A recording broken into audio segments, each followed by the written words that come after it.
Hello and welcome, my name is Trismegistus and today we're going to be reading through and dropping from orbit the latest Factorio Friday Facts.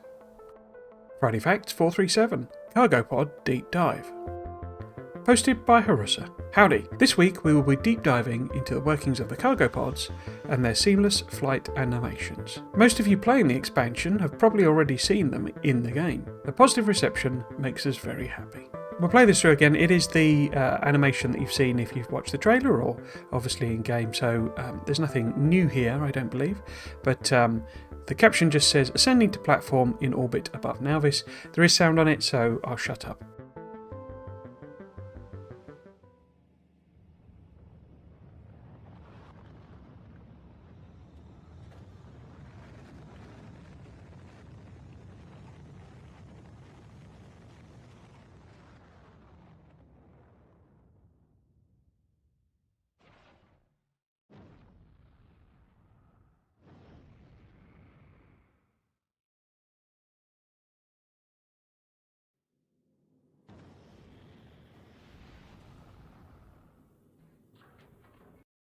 I thought it might be worth kind of stepping through that and just sort of explaining what's going on in each phase because it will help out with the later stuff. So at the start here, obviously, we've got a launch pad and it's ready to send a rocket up with the cargo pod on top of it.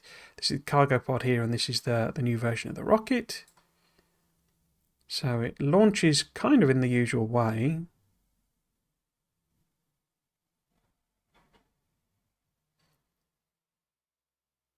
So I've obviously just replaced the existing, rocket with the new one, basically the new thing. So the thing that now happens next that's new is that it goes through a cloud bank, basically. It is a fully obscuring cloud bank. So we get to a point here when there is nothing but clouds, essentially.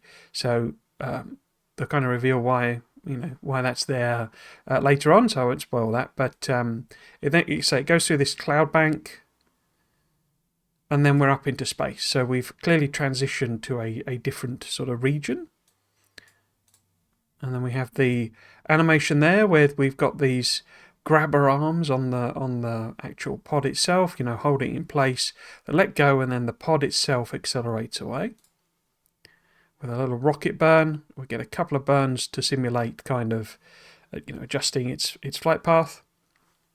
The rocket main body drops away.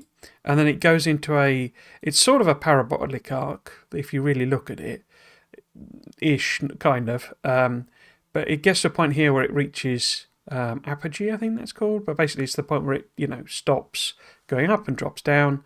And then it alters its position and it fires its rockets to slow itself down to a retrograde burn.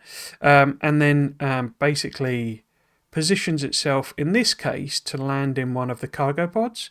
The actual hub itself, the space platform central piece, can accept cargo pods, and also each of these, the cargo, what they call cargo, the extenders, basically, the extra storage, can each accept a cargo pod, and it pops into one of those, and then, boop, the hatch closes up, and we're done.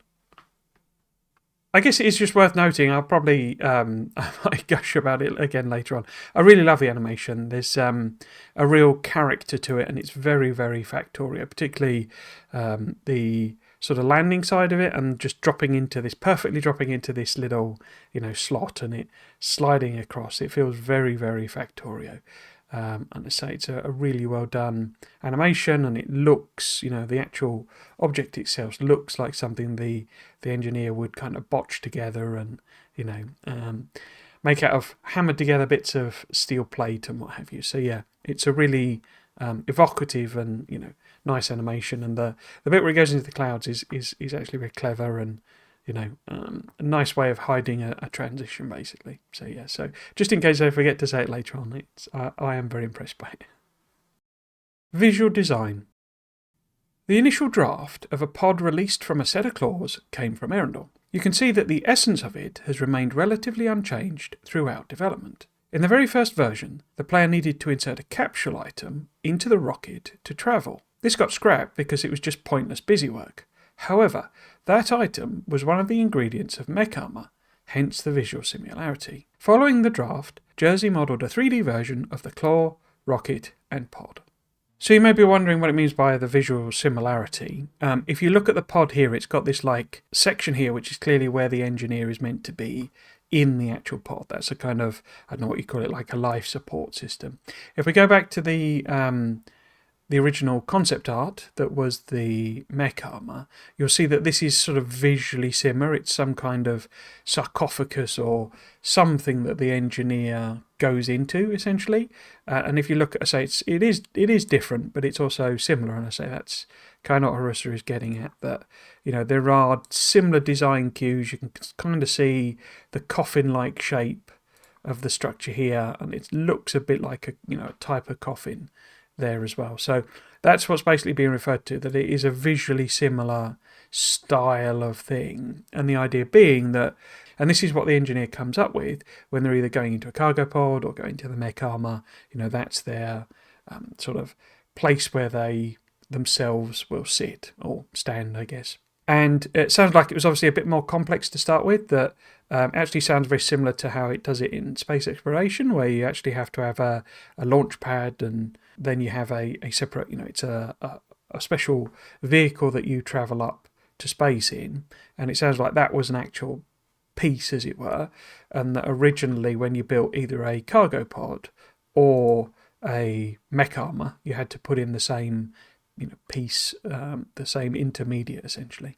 Then the branch lay dormant for a long time until core gameplay coding was finished and work resumed on less critical features, such as fancy flight animations. I recruited the help of Jauslaw, who had just finished his modelling work on the hub, pad and landing hatches. Together with his modelling and volumetric shading simulation, and my coding and shader work, and Ian's audio, we polished everything for the main release. The next picture is the concept art, so it just says Erendor's concept art of the pod and rocket separation. So this here is the initial version of the rocket pod.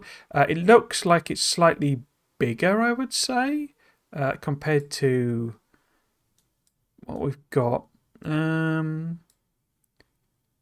Maybe, I mean, it's ever so slightly different, I think, isn't it? It's not massively different. Oh, in fact, that's actually quite a good one to show. But yeah, so it looks like it was sort of a bigger structure to start with, and the arms were a bit smaller. The rocket itself obviously clearly underwent a bit of a glow up, shall we say, because these are quite small parts in this. And then here they get quite big, and the rocket itself, it's more similar to the original design, that those big cylinders that were the kind of, I guess, the fuel tanks in the original rocket. So it gets sort of bigger in this to be, I guess, more reflective of the original design of the rocket. It's also sort of squatter, I would say, and sort of more bulky. I say probably trying to keep the visual footprint similar to the original rocket. But yeah, not massively different. It's obviously still that three burners and 3 fuel tanks type design. And then you got the rocket pod actually separating, the arms letting go of it, as it were, and then the actual rocket launches out. So one thing's interesting there, it doesn't fire the rocket out. It doesn't throw the rocket out. These arms are just releasing, and then the rocket itself burns away, and the rest of the launch vehicle, as it were, kind of drops off. We've then got the various accoutrement, the bits and pieces that fold out.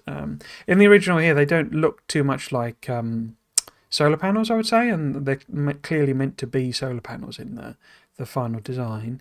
And this is the passenger pod, so this was the bit that you would obviously turn into either a mech armor or a cargo pod. Now, and that is even more visually similar, so this is even more close to this, so it's very, very similar in its sort of design style.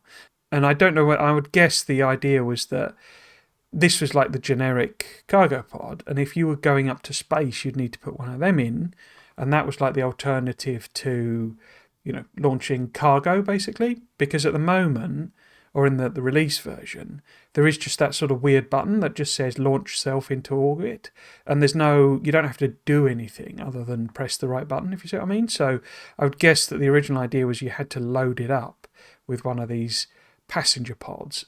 And that was part of, that was effectively you getting into the vehicle, into the cargo pod, and then it would, you would press the button to launch, basically. So yeah, obviously a slightly different way of doing it, but kind of net result is the same. And the point, Russ is making is that this was a bit complicated and all a bit pointless. It's getting into that territory again, I think, of, I suppose it wouldn't be single use, it'd be dual use, but then, how many mech armors are you really going to make? Maybe a couple if you swap them out, sort of thing. But fundamentally, it's one of those almost single-use items, a bit like rocket control units, where they've just decided, well, we'll get rid of it because we're only going to use it, once or twice, sort of thing. So it's a bit pointless having all that complexity just to make a thing that's only used for a single thing. Where are those pods headed? Before any graphic work could begin, it was necessary to develop a backbone of how the items would move from one surface to another. And at that point in time, the logistics requests functioned fine, but they just teleported the items instantly. Taking inspiration from the rocket, which had an inventory and could carry items, I decided to make the cargo pod its own new entity. While the rocket could take care of flying out of a silo, it would be shed on the original surface and the pod would have the functionality of going to another surface. So, I guess just to explain the term if you've not encountered it before in the game, what it means by surface, generally speaking, is the actual planet surface, and that's, the sort of term that you would understand. But also, in as we've got it now, all of the platforms are surfaces. That's how it's sort of done in the game, essentially. So, as I say, if you've not encountered that before, when it talks about surface, it doesn't mean the surface of a planet necessarily. I mean, it does. It means any surface, so any platform. And you could imagine other things. So if they had spaceships, as well as platforms, for example, then those would both be surfaces. And what you're doing essentially when you're moving between planets, moving between the platforms, etc., is you are moving to another surface. And it's just a sort of technical term for it, basically. And what it's saying essentially is that the rocket, so the thing that is the rocket, even with it being redesigned, doesn't actually move between those surfaces. So the rocket effectively disappears, when it drops away with the animation. And it's not the rocket that goes between planet and platform. The rocket gets you to a point where the cargo pod goes from the planet to the platform. Okay, so it's basically introducing a new entity that is capable of moving between surfaces. The second and trickier part of the equation were destinations. Even in the vanilla stracciatella, which I believe means ice cream. It's basically gelato, Italian ice cream. Space age, the pods travel from silos to hubs and from hubs to landing pads. Two of those may be further extended with cargo bays, which add more hatches, but aren't destinations themselves. So, to unpick that slightly, what it's basically saying is that even though when you add the cargo bays, so in that animation we just watched, it went into a cargo bay, that doesn't count as a separate destination. You can't say, go to this cargo bay. You can only say, go to the hub, which represents the actual platform. Okay, so the only way that there is transition is from a rocket silo to a hub, and a hub to a landing platform, a landing pad rather. Yeah, so landing pads can have all the extra cargo bays. It's just that they're not separate destinations. And as we know from the game, if you've been playing the expansion, you can only have one side. Sorry, no, you can't. You have lots of silos, but you can only have one hub per platform. Obviously, you can have multiple platforms, and you can only have one landing pad per planet. So it kind of cuts down on the options for the base vanilla game. Okay, so what that's hinting at is that obviously a mod can do different things. It could have multiple landing pads on a surface. It could do it that maybe you can only have one platform. Maybe it introduces a new type of platform called a spaceship, and so you build platforms which are static and spaceships which are dynamic. So it gives modders more options, but in the base game, all you do is go from a silo to a hub and a hub to a landing pad.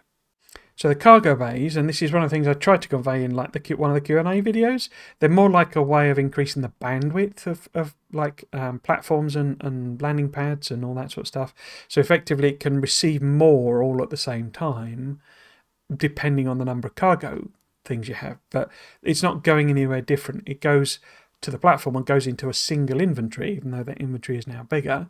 It goes to a landing pad, and again, there's more places for it to go, but it's still one big entity that it's all connected together. To the stations.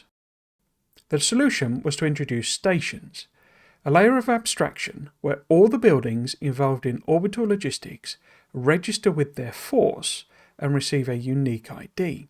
Any hatch on a cargo bay just joins the existing station. So, forces.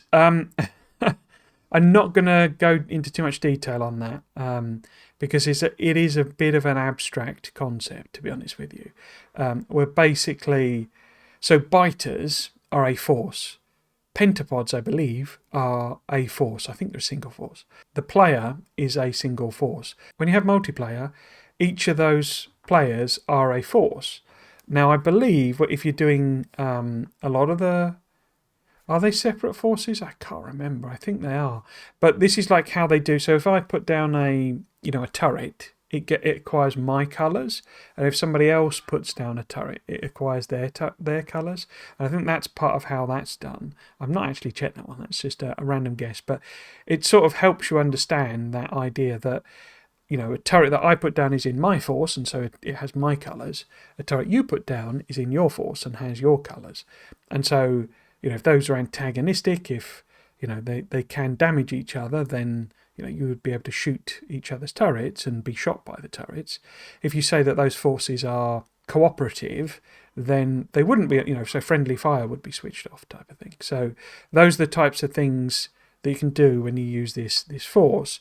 And the idea is, how it's being used here. That the buildings are all in a force, basically, if they are related to orbital logistics. So when you have all the cargo bays being added to a platform, all it's doing is just joining into the same force. Okay, and so instead of saying I'm going to this place and it's a different, place because it's a cargo bay, instead of saying that, you just say I'm going to this force, and so then the game can automatically work out the whole, right, well, we've got a slot in this cargo bay, put them in there, rather than another bit of code having to say, well, which cargo bay is open and that sort of thing. Do you see what I mean? So it's a different way of ordering it in a sense compared to, some of the other options. And it's quite a flexible one because you can have all sorts of different other types of buildings if you wanted to, that, they don't in vanilla, but other sorts of things could be added into that force and have different functions related to orbital logistics. Then, to address items being sent to another surface, all we need is surface, force, station, and hatch. So I'm guessing, well, surface is, the whole thing. So now this is a surface, a platform is a surface. Force is that sort of grouping together. We're all part of the same force. We're all grouped together. Station can then switch between, I don't know if I'm guessing silos would be included in that, but certainly the platform hub and the landing pad are stations.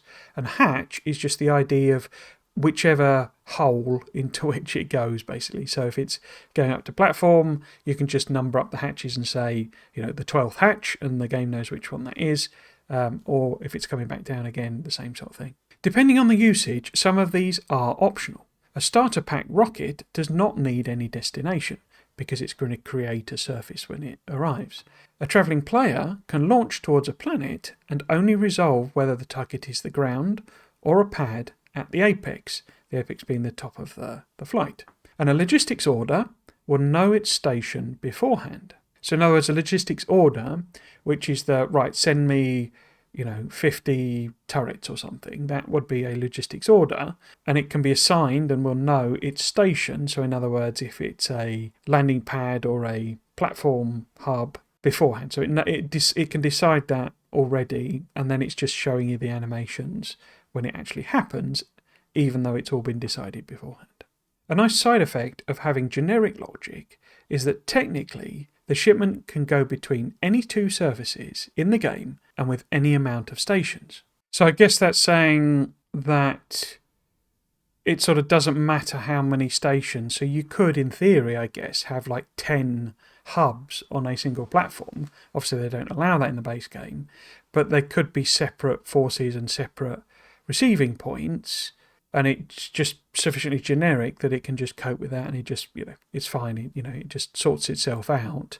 You don't have to do anything complicated in terms of setting up the logistic requests, for example. This even became useful in the base game, when rocket silos could target their own landing pad with space science, and it would just work out of the box. I didn't want to restrict the potential by hard-coding everything to just planets and platforms. Yeah, so if you're not actually playing version 2, I mean, I'm sure a lot of people are, and I know even though it's sold really well, not everyone is going to be playing with the Space Age expansion. I'm sure a lot of you are playing, just version 2. And what they've done is they basically changed the base game so that the landing pad is now in the base game. And that what happens is when you launch a rocket, instead of it creating a platform or sending stuff to a platform, it now just effectively loops round and says, right, that's 2000 white science. And they appear, essentially, in your landing pad. So that's basically one of the advantages of doing this, because it's sort of, the surface is the same surface. So it's just going from Nauvis to Nauvis. But it's saying, right, well, which station, where, in a sense, doesn't matter. The game can just work that out, basically. Because the other option, as Ursa says, is that they would hard code it. And basically they would say, right, this surface is a planet. This surface is a platform. And it would then have the appropriate behavior. And they would say, right, planets can do firing rocket animations and receiving cargo pod animations.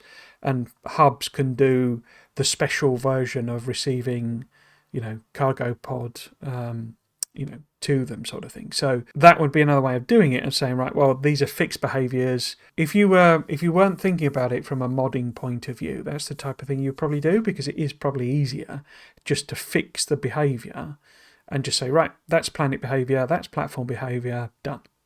Whereas if you make it more generic, it is a little bit more tricky, I would imagine, to structure and put together. But then it allows modders in particular to change it. And of course in the base game as well, if they make some decision, right, actually we want to do this differently, we've got a special planet, and it, they suddenly decide they want to add a gas giant, and gas giants don't work the same way because they're a different type of surface, then that would allow the code basically to cope with that in terms of the, how it's doing the logistics side of it, and then they could focus on the actual gameplay implementation.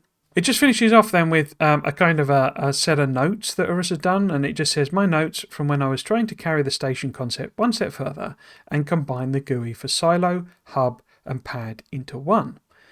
The needs ended up being too different though. So originally, Ursa was clearly trying to bring everything together, completely, and put absolutely everything so that you had one single GUI, one single way of interacting with it that worked for everything.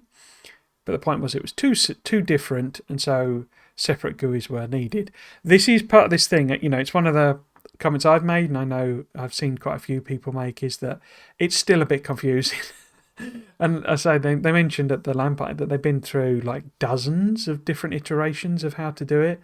And, I'm sure it got better every time, or they learnt things with each iteration. But it's clearly not easy to come up with a understandable, easy to use, way of doing this that, people can pick up on, because I say it is still a bit weird, because I mean, from my point of view, I think actually they've gone too simple with it, and that was like what the problem was. It was that, I say, it's all just a bit too, it takes care of it. As a Factorio player, I'm used to having to do everything myself in a sense, and setting up the automation rather than just like dumping the problem on the automation, if you see what I mean. And I say that to me, I think, is the bit I have difficulty with. Is not that it's so automated, it's more that I'm not expecting it to be. And so I'm looking for buttons and settings and having to wire things up and all this, and you don't need to bother. You just say, right, I want 50 turrets here, and it just sort of takes care of it all. So yeah, so I'm not going to go through the sort of full detail of this. You can look at it yourself basically, but the idea seemed to be that in the notes, he's trying to come up with these are all the things that are common, and therefore this is everything I need to put into the GUI basically. Assembling the cutscene puzzle. Just like with the station system, I did not want to hard code animations either. Custom planets would be one of the first things to be modded in, so my priority has been to allow as much customization as possible. Every detail of the flight animation is provided by the fully moddable procession system. Each space location provides its own set of departure and arrival animations to the planet itself and to any space platform in orbit. For instance, when a pod gets the order to fly from a platform around Volcanus down to the surface of Volcanus, it would take the Volcanus platform departure and Volcanus platform arrival animations that match in style and stitch them together. Sometimes the pod has to wait in transit for a hatch to open up. In those cases, Volcanus style intermezzo looping animation can be inserted in between to pass time.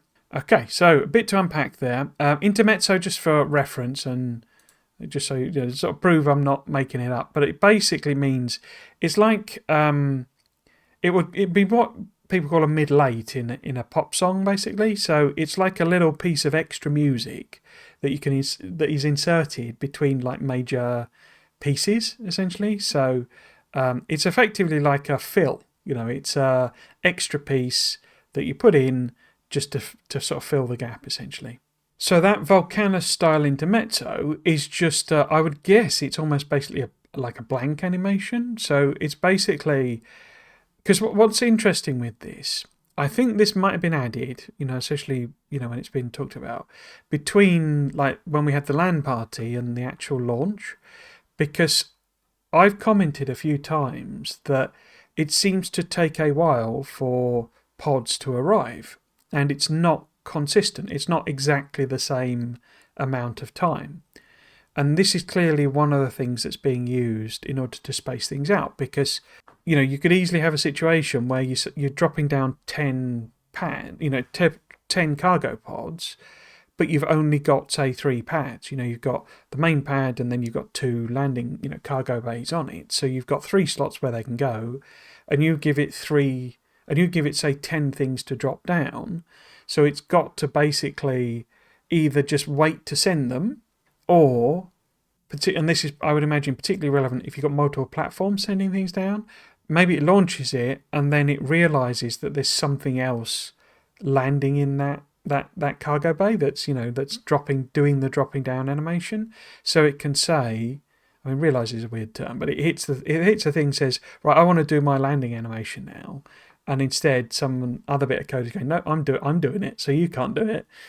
So basically, it then inserts this intermezzo so that it can it's looping, but I'm guessing it's probably, there is no like animation, I would guess, to it, because I don't believe you can watch the cargo pods coming down in particular, or launching, unless you're in them. I don't think you can actually watch those animations. So it's like an animation that's just playing, I would guess, with nothing actually happening.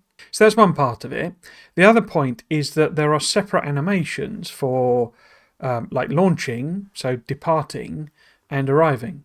Yeah, so what they're then doing is they're basically saying, right, well, we've got an animation for Volcanus platform departure, so leaving the Volcanus platform, or a platform around Volcanus, and an animation for arriving on Volcanus. There will then be a departing animation, which, depending on how they do it with the silo, would be part of the rocket launch animation, but also then an arriving on the platform animation. So you've got those 4 bits, and then you've got the same bits for Gleber and Folgora and Nelvis. So you've got a whole sort of menu, as it were, of different animations that can play, and it will pick them depending on where it's going from, which surface, and where it's going to, which surface. And obviously, you know, whichever platform is then determining where it's playing those animations. So it's not, well, the point is, it's not a single animation, and that's why they can insert this pause bit.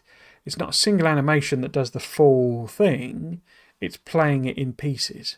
Yeah, and so you can stitch together those pieces. So presumably, if you're a modder, you could basically go and flip some of those round. So you could get it to sort of play the, Gleber landing animation essentially when it was landing on Alvis, because you're just telling it to do a different animation. Building blocks. Zooming in further, each procession has a timeline comprised of a variable number of layers. These layers control various aspects of the animation or draw graphics. Many aspects of them are driven by 1D, 2D, and 4D Bezier curves and their normalized variants. I'm not going to talk about Bezier curves again. We did this in a previous one. I think it was the one where Erendel was talking about the video of the pentapod, and they were doing like Bezier curves in order to create smooth curves, and it is basically a way of creating smooth curves between points, potentially using extra points in order to shape that curve basically. So it's a very easy way of having you just store a couple of numbers, and then the code does the actual fill in of the Bezier curve basically, and it's just a way of generating that curve so that it's a nice smooth curve. Next screenshot shows the Factorio spline editor, because of course it's got a spline editor. Planning landing curve open in the Factorio spline editor is just the caption, and you can actually see that Bezier curve type thing happening here. So this is a tool that Ursa has developed as a separate thing. It's not, I don't think, in the actual code itself in the main game. It's just a tool that they're using to make these Bezier curves, and basically you can see some various dots essentially, and those correspond to these points. So it's defining the XY coordinates and the tangent to it, and then also the timestamp, which is where it happens in time. Because the point is, if you're doing animation where the thing is launching, and it's like responding to gravity pulling it down and thrust from the rocket and all that sort of stuff, then you're going to need a smooth curve to happen, because those are consistent forces that they're not going to be instantaneous. You're not going to want them to be instantaneous anyway. So you want a nice smooth transition. Of course, that then has to happen over time, because if it's moving at a speed, then speed is distance over time. So basically the amount of distance you travel is like dependent on your speed basically. So the smoothness of that curve, the speed you travel along that curve is something that you can play with using these curves. For modder convenience, I've published my custom Factorio spline editor online. Russa has, again, this is another one, because it's written in first person, it sounds like I'm saying it, but there is a Factorio spline editor available that Russa has put together. And this is it here. So if you want to go messing about with Bezier curves and coming up with splines, a spline is just so a spline, we're going a bit deep on this, aren't we? But a spline essentially is, it's like a path, I guess. It's the connecting line, and the sort of point of a spline really is you can there can be a segment defined by one formula, and then it connects to a segment defined by another formula, and then a segment defined by another formula. So you can have a path that goes wiggly, wiggly, wiggly, smooth, wiggly, smooth, smooth, wiggly, and just do what you want along those individual sections. And then the spline is like the smoothed out, nicely transitioning curve. So if you imagine a road, yeah? So if something was following a path along a road, like in the game where you're following a path along a road, then that would be a spline that the object would follow. And this is where you get things like, if you've ever seen clipping of vehicles and all this sort of stuff, it's because they've got a nice smooth spline, because that's mathematically more efficient, but it doesn't necessarily take account of all the variations or the very, very fine variations in height or length or what have you. So that's basically what's being edited here. So this line is the spline, and you can adjust the curves. It's like doing vectors actually. You can actually see when it gets extreme like this how it's made up of portions. Can you see those? I don't know if that's sufficiently sort of zoomed in basically. Maybe we can zoom it in anymore. There you go. So you can see how it's straight lines basically, because what's being defined are a set of points, yeah, and those points lay along the curve. And of course if it's too extreme, like that, for example, there is actually an underlying nice smooth curve in there, but you're only sampling it at a certain rate, and of course it's just effectively a straight path between those two. It's just that, you know, any interpolation it does in the game, or I mean, this is time stamped at, you know, 1 tick is 16 milliseconds, so these would be moving so quickly you probably wouldn't see the jerkiness of it. Basically, you're getting into that whole, you know, perception and animation and thing again that we've kind of discussed before on some of these blogs. But yeah, so if you wanted to mess about and make your own splines, then there is a tool for you to do that. So there we go. And we can add points on.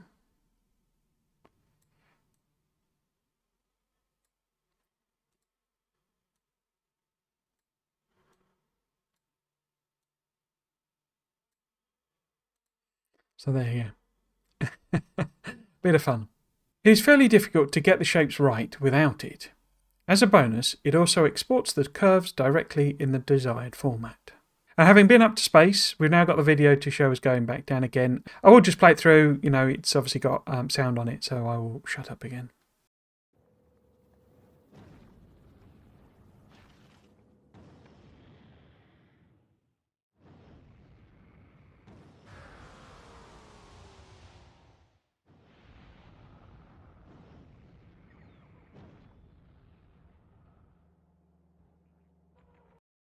Caption just says, descending to Nauvis from a platform in orbit.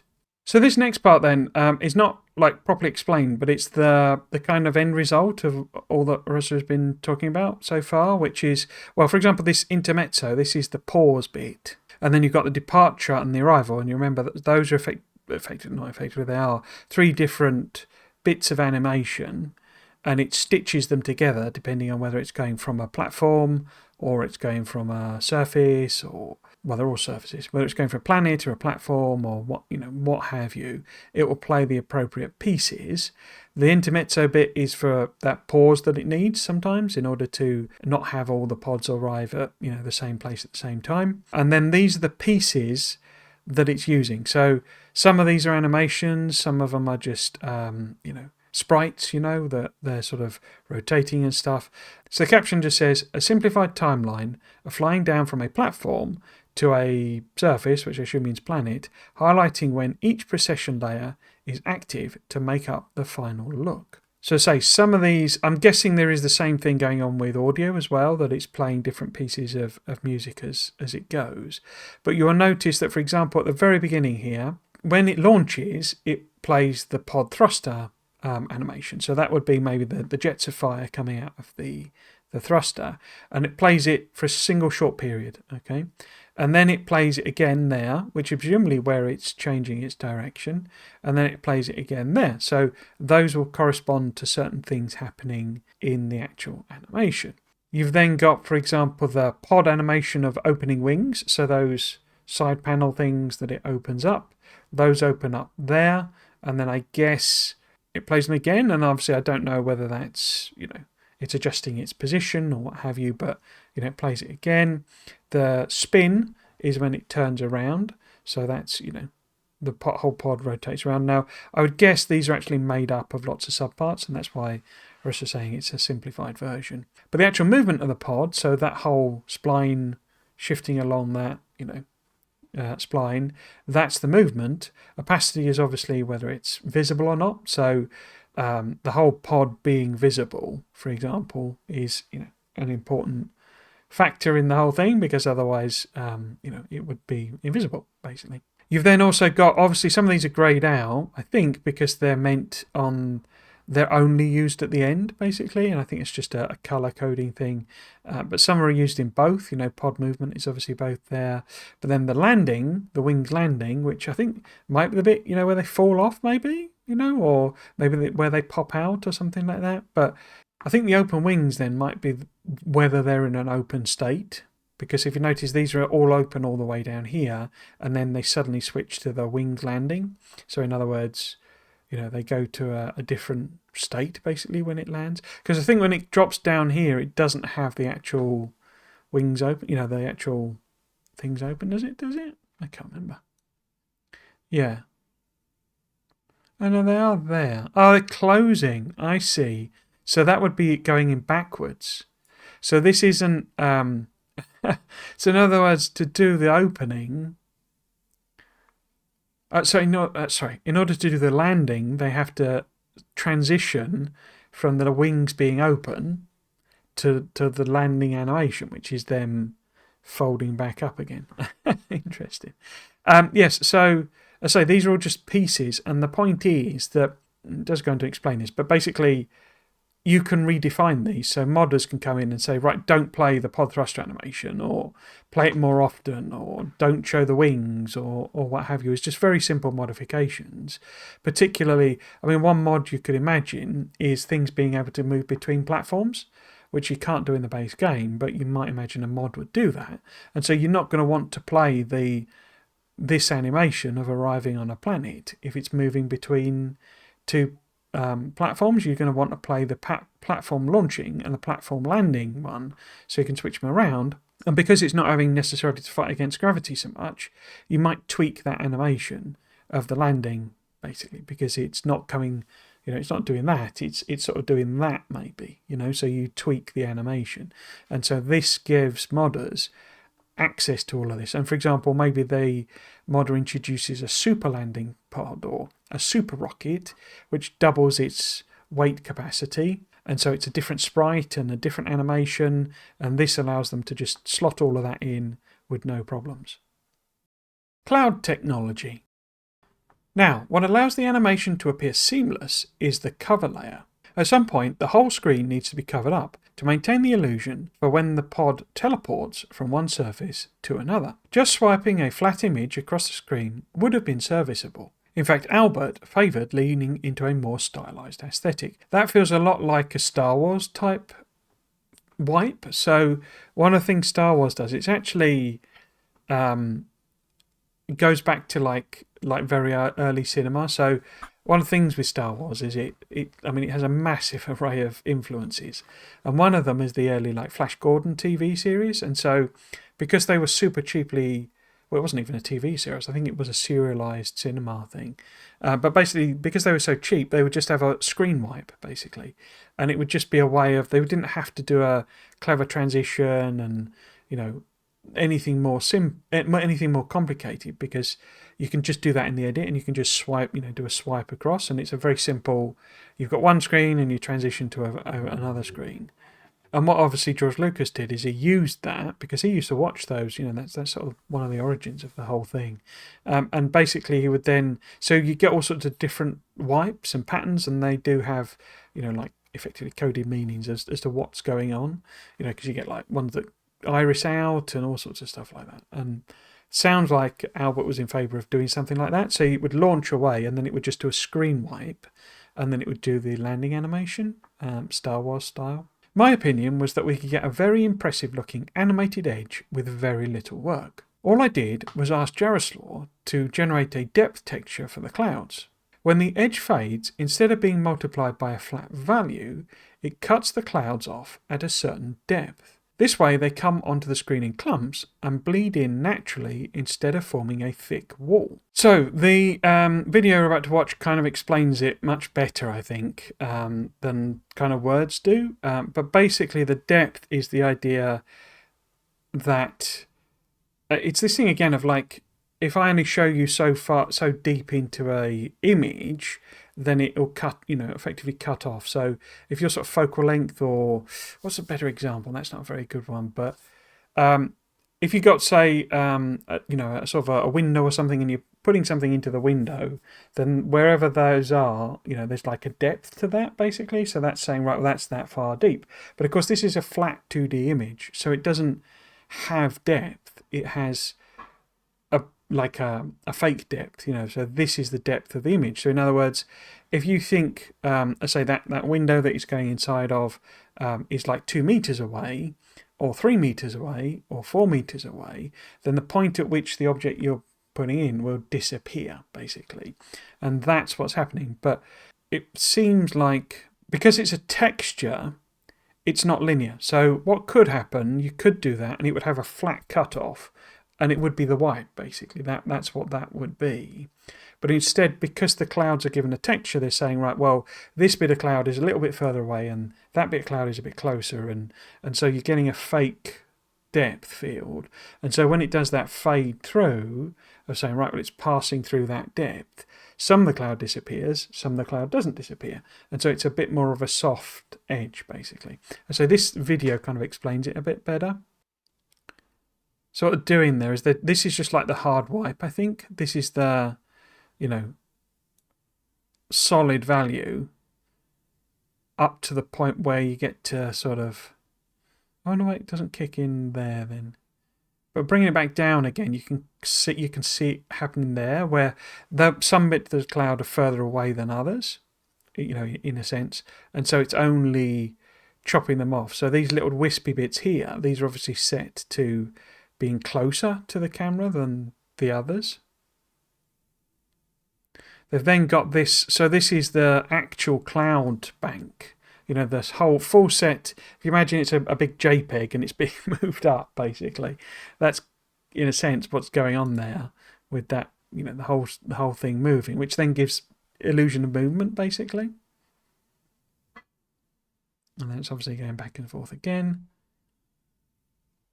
And I guess there's obviously a point at some point where you loop back in the depth, basically. So it gets to where was that? It's here somewhere, isn't it?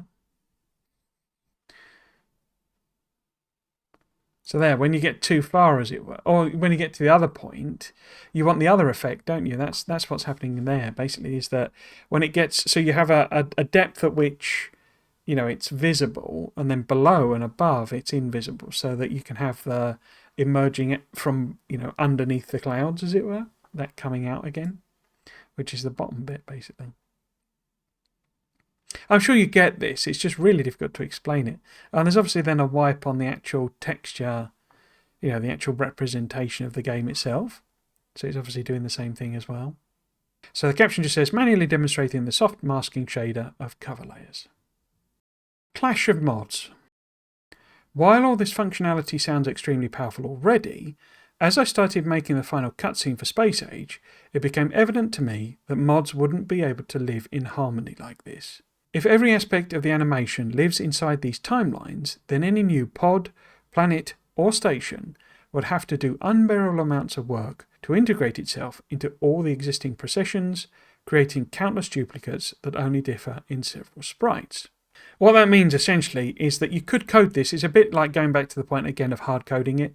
You don't have to do this, or you could do this and make it inaccessible and basically say, right, if you want to add something new, you've got to do your own versions of these, or you still got to make all of these together, do the thing, even though you're repeating exactly the same stuff.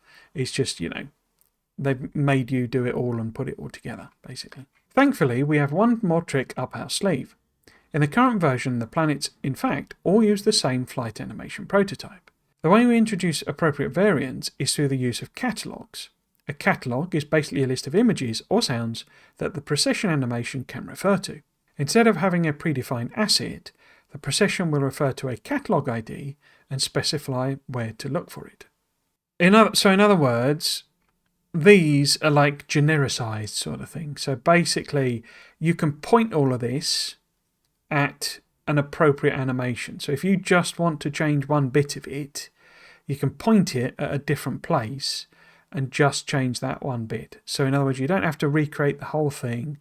You could say, for example, I want to do pod thrusters differently. I want it to be a green flame or something like that.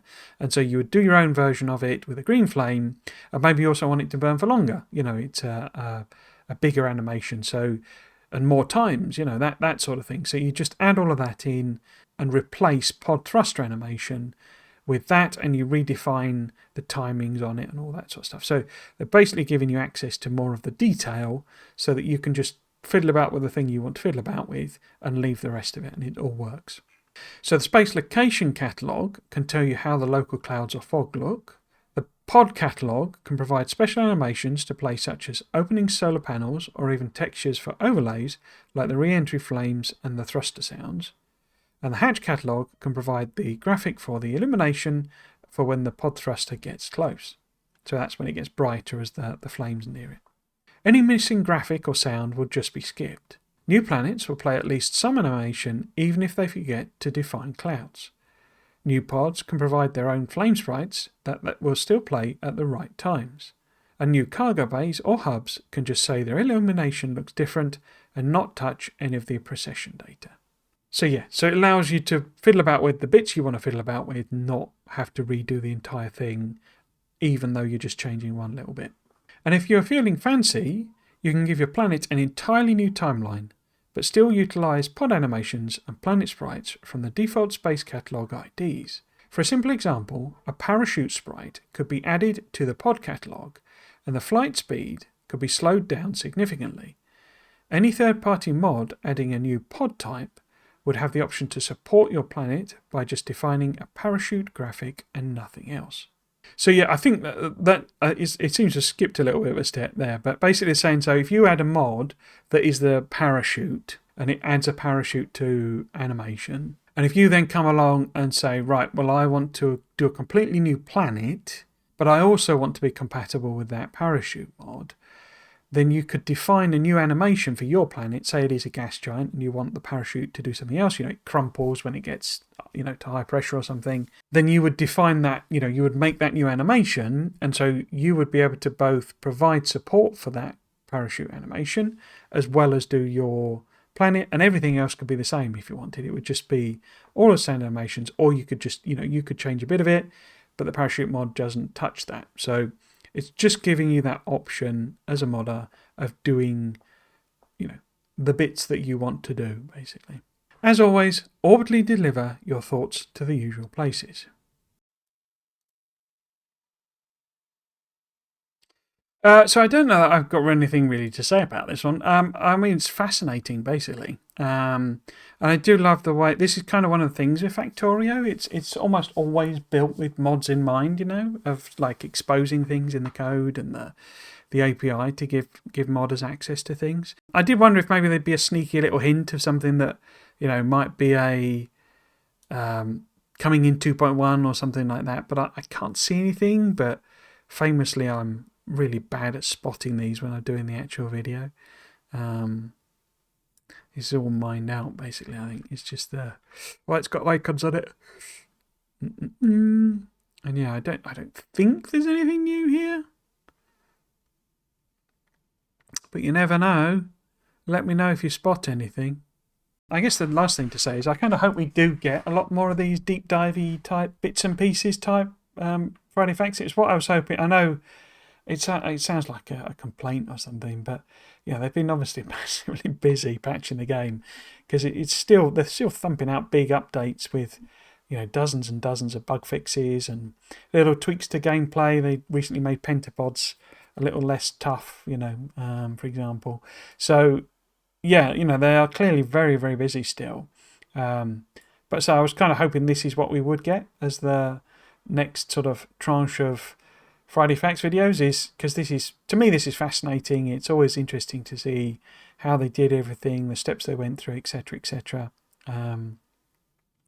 It gives me a chance to just blather on about all sorts of random nonsense that I happen to have in my head. So I do hope we get more of these. And I find it absolutely fascinating. Hopefully it's interesting and I can add enough context to explain it to people. But I'm sure everyone's still busy playing the game. I did have a look on the old star map, because it's not as full as you might think. There are a lot of, obviously, things. Oh, no, actually, I say that. I had not realised. Oh, right. Okay, there's loads then. Wow. How big is this map then? Unless it loops itself back, does it? It can't do. Is that because I'm zoomed in, maybe? Wow, I didn't know it had stuff going all the way kind of out. Weren't you able to see the names on this? Huh. I wonder if they've disabled that, or if it's just not compatible with my browser, basically. Oh, no, there we go. I'm just not zoomed in enough. There's a lot of them, aren't there? Unless some of them are fake, maybe, just to make it... Unless, because I think you can actually, I think, say I don't want my name to be on it. So some of these, I just wonder if they'd filled it out with a few more kind of, extra stars just to give it a bit more, weight, as it were. But no, it looks like all of these are individual things on there. But there's loads of them on there. I hadn't realised that there was... Oh, it lets you zoom it there independently. Yeah, it's enormous. Wow. I'd assumed it would all be sort of, densely clustered in the middle. But no, it looks like it's goes way, way out. I wonder how many... I guess they've sized it such that, they know, how many people have bought the game, basically. And then they can multiply that by, 5 or something just to get a super duper, big enough space to fit everyone on. Just in case type of thing. But yeah, I had no idea it was scrollable to such a degree. Who's this out here then? Mr. Enot. So there we go. I'm still not on there. Nowhere near finishing. I've been struggling basically to find the personal time to play on my personal save, but yeah, I've nearly finished Falgora. Just need to kind of grind out the last couple of researches. They're starting to feel manageable is the other thing I would say. I found it a bit overwhelming, if I'm honest, particularly at the LAN and just afterwards. You've got 5 planets to do and there's loads of stuff and da-da-da. But the more you do them, the more sort of practice you have with them, it does feel... And I don't want to say... This is going to sound very weird, having just said it. It felt overwhelming to start with. Some of them feel quite small, the planets, in a sense, in terms of what you've got to do, but not in the sense of how much you can do. More, in order to get the main text done, you don't actually need a very big base on any of them, I don't think, or that's how it's feeling to me. If you then want to go to scale, and if you want to do, Aquila properly and all this type of stuff, I think you then have to scale up, but in terms of, right, I've now got all of the text unlocked, it's actually relatively quick and simple when you know what you're doing. It isn't to start with, definitely, and that is when it's really overwhelming. But yeah, I was quite interested to see how, my third time, I guess third time technically on Falgora, I've almost blasted through it. I mean, it took a while because I found a nice couple of islands to build on, which took a little wandering around, but basically got all of the text unlocked, and it's only taken sort of 7 hours or something, I think, something like that. So it is interesting that, and as it becomes more familiar, as you know what you're going to do, what you want to do, how you do it, it is a lot quicker, and that's good to say, because it was starting to feel like every playthrough would become 400 hours long, and that, and particularly that's it, for me. I know some people do play, this is my map, I just build my factory and just make it bigger and bigger and bigger and bigger, and they never restart. I'm the opposite. I tend to, and I finish the game, but I then start a new game. Basically, I don't tend to do the whole mega basey thing and what have you. So for me, that's a real relief, because that sort of says, right, well, playing this through is not going to be a mega slog every time I want to do Space Age. Hope you enjoyed today's Friday Facts video and might consider coming back for another one.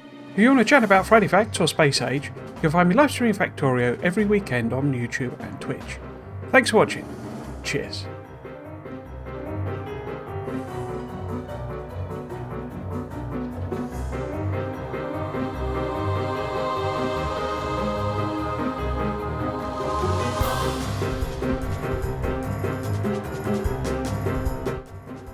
Stracciatella.